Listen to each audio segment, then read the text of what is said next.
Hi, I'm Andy, and today I'm going to be teaching you how to maintain your Glowforge machine.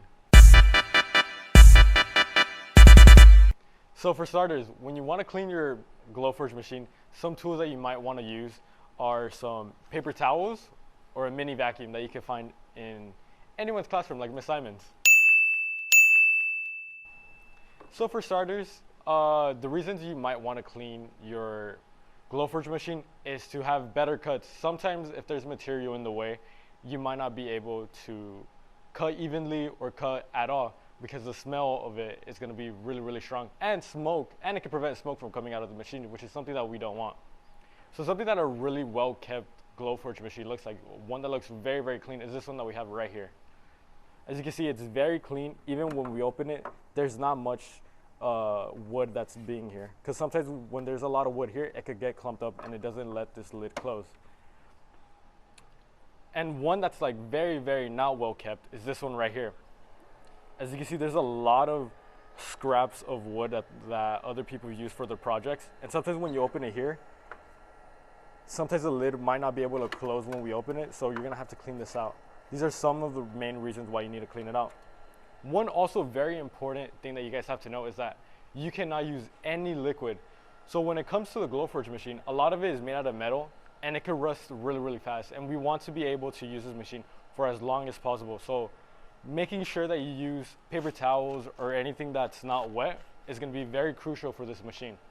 Some of the things you might want to clean are this base right here. So you can lift it up, grab it, and go to your nearest trash can and dump it out. As you can see, there's a little slot right here where every time you're laser cutting, it falls through. So when you're going to the trash can, you just dump this out and all the scraps come out. Yeah.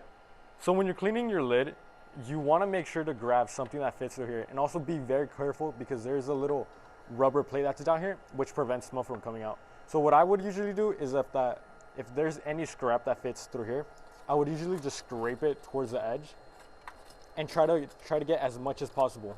There might be some that may be stuck, but those, if it still allows the lid to close, it'll be fine.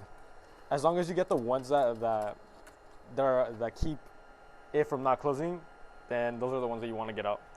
Also, another thing you really want to clean, which may show on your computer when you're doing your laser cuts, is cleaning the camera. So what you want to do is clean it as gently as possible. We're not trying to scratch this.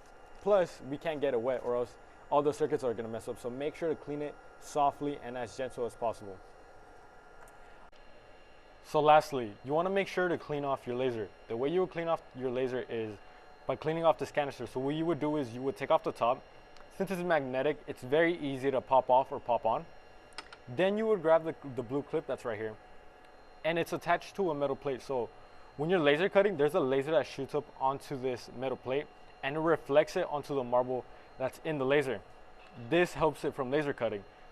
You want to make sure to keep this clean. If not, it's going to make your laser be very weak, which is something that we don't want. And the way you would clean it is you would grab a paper towel and you would clean it off. Make sure to be gentle as possible since it rotates around and we don't want to rip the little rubber that's right here. And it should look something like this. After you're done, you want to pop it gently back in. And you're going to want to grab your top and place it right back down. And then basically you're done. Another thing you guys want to keep in mind is cleaning your air filter. So when you're laser cutting or engraving, there's going to be a bunch of smoke happening, which then the air filter collects, which then travels into your tube and obviously into your air filter. And what you would clean it is by grabbing your air compressor to remove any excess debris. You might want to clean it once a month. You could also monitor it depending on how much you use the machine.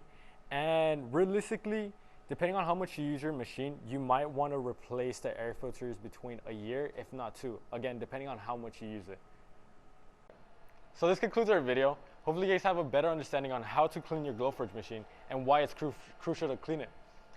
You also want to make sure to clean it around a week, if not 2, depending on how big or how small your laser cuts are. And with that, we conclude our video.